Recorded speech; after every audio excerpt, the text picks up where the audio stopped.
బాలాపూర్ హత్య కేసును ఛేదించారు పోలీసులు 3 గంటల్లోనే నిందితులను పట్టుకొని పోలీసులు బలాన్పించారు బీటెక్ స్టూడెంట్ ప్రశాంత్ స్నేహితులే దారుణంగా హత్య చేసి చంపేశారు సో యువతితో ప్రేమ వ్యవహారంలో గొడవ పడ్డారు ఫ్రెండ్స్ అందరూ కూడా అయితే ప్రశాంత్ను కడుపులో 3 సార్లు కత్తితో పొడిచి 3 నిందితులు పరారైపోయారు ఒకే బస్తీలో నివాసం ఉంటున్నటువంటి ప్రశాంత్ ఇతర ఫ్రెండ్స్ కూడా అయితే 15 రోజుల్లోనే బాలాపూర్ పరిధిలో 2 వరుస హత్యలు చోటు చేసుకున్నాయి ఎస్ మీరు చూస్తే సీసీ ఫుటేజ్ లో కనిపిస్తోంది అక్కడ కనబడుతున్నటువంటి దృశ్యాలు మీరు చూస్తే కనుక క్లియర్ గా కనిపించకపోయినప్పటికీ కూడా ఆ లెఫ్ట్ సైడ్ లో కనిపించేటువంటి ఆ మండి అనేది కనబడుతుందో W3 ఆ ఫ్లెక్సీ లోపల ఒక టీ స్టాల్ ఉంది అక్కడికి వచ్చి అందరూ కూడా టీ తాగుతున్నారు వారంతా కూడా ఒకే బస్తీలో నివాసించేటువంటి ఆ వ్యక్తులు అయితే ప్రశాంత్ ఇక్కడ కనబడుతున్నటువంటి ప్రశాంత్కి సంబంధించి చంపేసిన నిందితుల ఫోటోలు కనబడుతున్నాయి ఇక్కడ సో అందరూ కలిసి టీ తాగుతున్నారు ఈ నేపథ్యంలోనే ఒక ఫ్రెండ్ కత్తి తీసి వెంటనే ప్రశాంత్ పై దాడి చేశాడు 3 సార్లు కత్తితో పొడి చేశాడు ఆ తర్వాత ప్రశాంత్ బ్యాగ్ పట్టుకొని బయటకు వచ్చాడు ఇంకో గేట్ పై నుంచి సో మీరు చూస్తే కనుక మీకు చూపిస్తాను నేను ఎస్ ఇప్పుడే బయటకు వస్తున్నారు నిందితులు ఎస్ ఎగ్జాక్ట్లీ ఇప్పుడే బయటకు వచ్చారు బయటకు వచ్చి బయటకు వచ్చాడు ఆ 3 కలిసి ఒకే రూట్ వెంట వెళ్తున్నారు ఆ 3 కూడా ఇక్కడ ఫోటోలో కనిపించే వ్యక్తి మొదట బయటకు వచ్చాడు ఆ తర్వాత మరో వ్యక్తి ఆ తర్వాత మరో వ్యక్తి 3 కూడా బయటకు వచ్చారు అయితే గాయాలపడినటువంటి ప్రశాంత్ మరొక డోర్ నుంచి బయటకు వచ్చి సహాయం కోసం ఎదురు చూశాడు కానీ ఎవరు కూడా సహాయం చేయలేరు దీంతో అక్కడక్కడే రక్తస్రావంపై కుప్పకూలిపోయాడు ఆ తర్వాత కొట్టుమిట్టాడుతూ మనం ఒక వ్యక్తిని చంపేసిన తర్వాత ఏ రకంగా కొట్టుమిట్టాడుతారనేది అక్కడ చాలా క్లియర్ కనబడుతోంది కింద పడిపోయి ఆర్తనాదాలు చేస్తూ సహాయం చేయాలంటూ కూడా కొట్టుమిట్టాడు కాళ్ళు కొట్టుకున్నాడు కానీ ఎవరు కూడా సహాయం కోసం రాలేరు కానీ ఎంతో తేలికపాటిగా అటు నుంచి చాలా మంది కూడా ఇద్దరు చూస్తే కనుక పక్క నుంచి కూడా యువకులు వెళ్తున్నారు కానీ ఆయనకి ఎవరు కూడా సహాయం చేయలేదు బహుశా ఆ సమయంలో కనుక ఆయనకు సహాయం చేసి వెంటనే అంబులెన్స్ కనుక ఫోన్ చేసి ఉంటే ఆయన్ని కాపాడేవారేమో సీసీటీవీ ఫుటేజ్లో దృశ్యాలు కనబడుతున్నాయి అంటే క్లియర్గా ఆ కత్తిపోట్లకు సంబంధించిన దృశ్యాలు కనిపించకపోయినా కూడా అక్కడ పక్కనే ఒక షాప్ ఉంది ఆ టీ స్టాల్లో ఆ ప్రశాంత్ పై దాడి చేస్తున్నటువంటి సమయంలో కొన్ని ఆర్తనాదాలు కనబడుతున్నాయి ఆర్తనాలు వినబడుతున్నాయి తర్వాత వారంతా కూడా బయటికి వెళ్ళి నేరుగా 3 అటు వెళ్తున్నటువంటి కార్ వైపుగా వెళ్తున్నటువంటి 3 కూడా నిందితులుగా చెప్తున్నారు సో 3 గంటల్లోనే ఈ యొక్క కేసును ఛేదించారు పోలీసులు అయితే ఈ కేసుకు సంబంధించి పోలీసులు వివరించారు ఏం జరిగిందనే విషయాన్ని ఒకసారి విందాం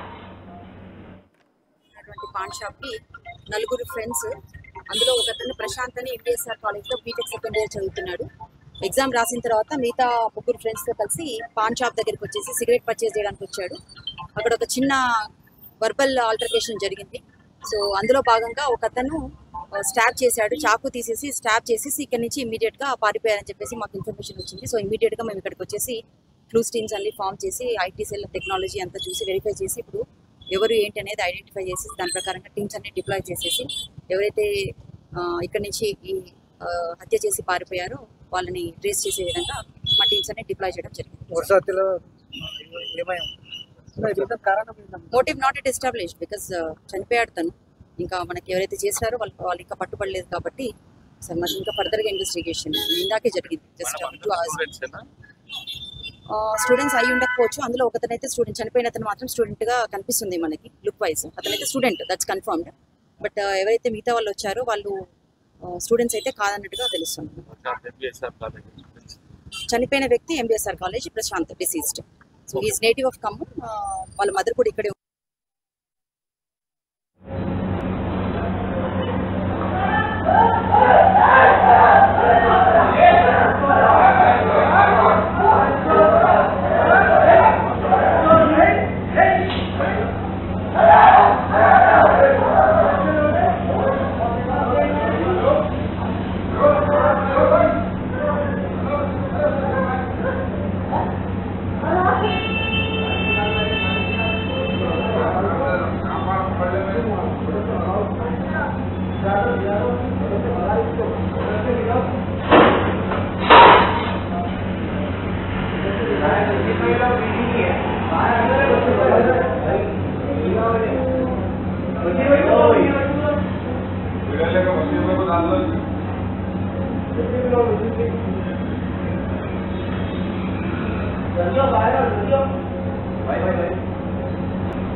సో ఇక్కడ చనిపోయినటువంటి వ్యక్తి ఎంవీఎస్ఆర్ కాలేజ్లో రెండో బీటెక్ సెకండ్ ఇయర్ చదువుతున్నట్టు తెలుస్తోంది పోలీసులు చెప్పిన వివరాల ప్రకారంగా.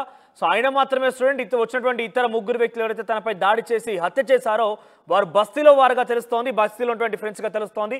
అయితే ముగ్గురు కూడా అంటే నలుగురు కూడా వచ్చి అక్కడ పాన్ షాప్లో సిగరెట్ కొనుక్కునేందుకు వచ్చారు. ఈ నేపథ్యంలోనే ప్రశాంత్పై కొంత వాగ్వాదం జరిగింది. ఇద్దరి మధ్య ఒక ప్రేమ వ్యవహారంపై ఇద్దరు కూడా మాట్లాడుకున్నారు. పరస్పరంగా ఒకరిపై ఒకరు మాటల రువ్వుకున్న పరిస్థితి కనబడుతోంది. మాట్లాడుకున్న తర్వాత వెంటనే అక్కడ వచ్చినటువంటి ఒక వ్యక్తి ఆ బస్తీలో తనతో పాటుగా ఉన్నటువంటి ఒక స్నేహితుడు కత్తి తీసి వెంటనే ప్రశాంత్పై దాడి చేయడం ప్రారంభించాడు. ప్రశాంత్పై 3 సార్లు కత్తిపోట్లతో పొడిచాడు. దీంతో వెంటనే అక్కడి నుంచి పారిపోయేవారంతా కూడా ప్రస్తుతానికి ఎవరనే విషయాన్ని గుర్తించాం, కానీ వారు ఇంకా పట్టుకోలేదంటగా పోలీసులు తెలుపుతున్నారు. ఒకసారి ప్రతినిధి దేవిక దగ్గరికి వెళ్దాం. దేవిక, సో ఈ ఘటన గల ప్రధాన కారణం ప్రేమ వ్యవహారం అంటూ తెలుస్తోంది. సో ప్రశాంత్ కుటుంబీకులు ఏం ఆరోపిస్తున్నారు? అక్కడ బస్తీలో వారు ఎవరైతే ప్రశాంత్ పై దాడి చేశారో వారు స్టూడెంట్లు కాదన్నట్టుగా పోలీసులు తేల్చి చెప్తున్నారు. సీసీటీవీ ఫుటేజ్ చూసినా కూడా చాలా క్లియర్గా వారు ఎవరైనా అర్థమవుతోంది. సో వారి పట్టుకునే ప్రయత్నం చేశారా పోలీసులు? వారికి సంబంధించి ఎటువంటి అప్డేట్స్ అందుతున్నాయి?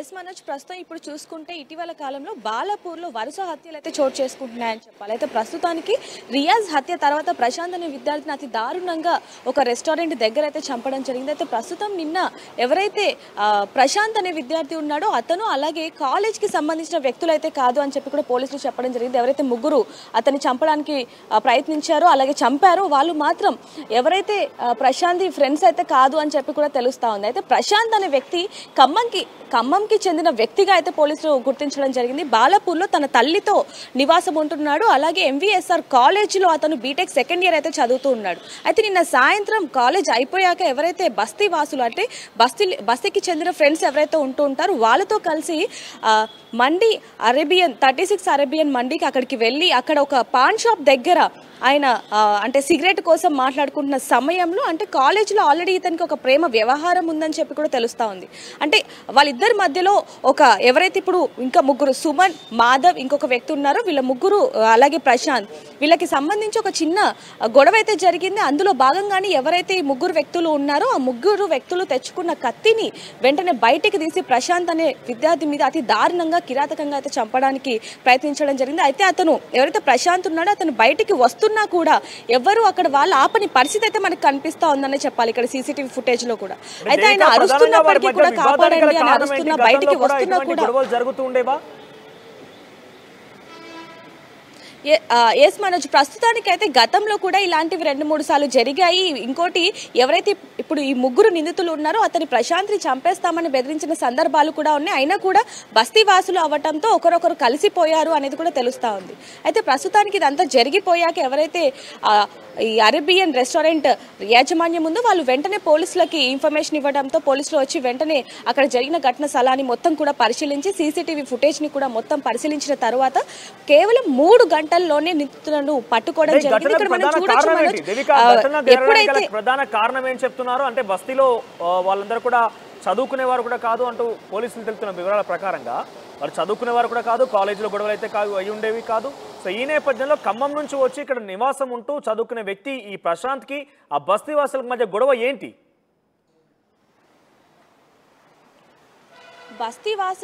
బస్తీలో ఉంటున్న వాళ్ళకి అలాగే ఈయన ఎవరైతే ప్రశాంత్ అనే ఉన్నాడో విద్యార్థి వాళ్ళిద్దరికి కూడా గతంలో నుంచే కూడా ఫ్రెండ్షిప్ అనేది ఉంది. ఎందుకంటే ఖమ్మం నుంచి ఇక్కడికి బతుకు తెరువు కోసం చదువుకోవడానికి వచ్చిన ప్రశాంత్ అనే వ్యక్తి ఎవరైతే బస్తీ వాసులు ఉన్నారో వాళ్ళతో ఎక్కువగా చనువుగా ఉండేవాడు. అంటే బస్తీలో ఉండే వాళ్ళతో కనుక మన పరిచయం ఎక్కువగా పెంచుకుంటే రేపొద్దున ఎలాంటి సమస్య వచ్చినా సరే మంచికైనా చెడుకైనా సరే వాళ్ళు ఉంటారు అన్న నమ్మకంతో ఎక్కువగా ఫ్రెండ్షిప్ చేస్తాడు అనేది తెలుస్తా ఉంది మనోజ్.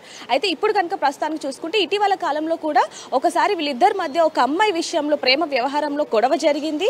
అదే మనసులో పెట్టుకొని మంచిగా ఉంటూనే ఈ విధంగా చేశారనేది కూడా పోలీసులు చెప్పడం జరుగుతుంది. అయితే ప్రస్తుతానికి ఈ హత్యకి గల కారణం మాత్రం ప్రేమ వ్యవహారం అనేది తెలుస్తా ఉంది. కానీ పోలీసులు ఆ ముగ్గురు నిందితులని పట్టుకొని ఖచ్చితంగా విచారించి అసలు నిజంగానే ప్రేమ వ్యవహారమే దీనికి కారణమా అనేది కూడా తెలుసుకునే ప్రయత్నం చేస్తామని కూడా పోలీసులు చెప్పడం జరుగుతుంది మనోజ్.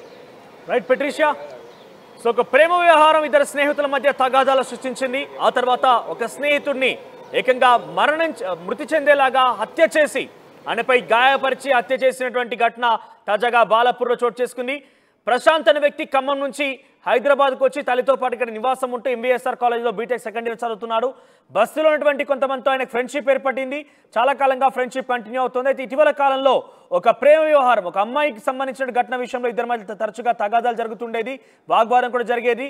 అయితే నిన్న సాయంత్రం కాలేజ్ అయిపోయిన తర్వాత ప్రశాంత్ అక్కడ సమీపంలోని ఒక పాంట్ షాప్ దగ్గరికి వచ్చాడు. అక్కడికి బస్తీ స్నేహితులు కూడా వచ్చారు. అక్కడికి వచ్చిన నేపథ్యంలో ఇద్దరి మధ్య మరోసారి ఒక వాగ్వాదం చోటు చేసుకుని పరస్పరంగా ఒకరిపై ఒకరు మాటలు రువ్వుకున్నారు. ఆ తర్వాత ఒక్కసారిగా ప్రశాంత్తో పాటుగా వచ్చినటువంటి మరికొంతమంది బస్తీ స్నేహితులు ఒక ముగ్గురు తన వెంట తీసుకొచ్చిన కత్తితో ప్రశాంత్ పై 3 సార్లు కత్తితో దాడి చేయడం జరిగింది. కత్తిపోట్లతోని కనబడుతున్నాయి. సో ఆ కత్తిపోట్ల తర్వాత వెంటనే అక్కడి నుంచి వారు పారిపోయారు. బయటికి వచ్చిన ప్రశాంత్ సహాయం కోసం ఎదురు చూశాడు. కొంత ఆర్తనాదాలు కూడా చేశాడు. ఆ కత్తిపోట్లతో భయభ్రాంతులకు గురైన ప్రశాంత్, గాయపడిన ప్రశాంత్ కొంత ఆర్తనాదాలు కూడా చేశాడు. కింద పడిపోయి కొట్టుమిట్టాడాడు. కానీ ఎవరు కూడా సహాయం చేయలేదు. అటువైపుగా చాలా మంది బయటకు కూడా వచ్చారు. కానీ ఎవరు కూడా అడ్డుకునే ప్రయత్నం కానీ ఆయనకు సహాయం చేసే ప్రయత్నం కూడా చేయలేదు. దీంతో ప్రశాంత్ అక్కడికక్కడ మృతి చెందాడు. ప్రస్తుతం పోలీసులు ఆ బస్తీలో ఉన్నటువంటి తన స్నేహితుల కోసం గాలింపు చర్యలు చేపడుతున్నారు. ఎవరు అనేది చాలా క్లియర్గా అర్థమైంది. సీసీటీవీ ఫుటేజ్లో ప్రతి దృశ్యం కూడా రికార్డ్ అయింది. కానీ ప్రస్తుతానికి వారు అబ్స్కాండ్లో ఉన్నారు, పారిపోయారు. వారి కోసం గాలింపు చర్యలు చేపడుతున్నట్టుగా పోలీసులు తెలుపుతున్నారు.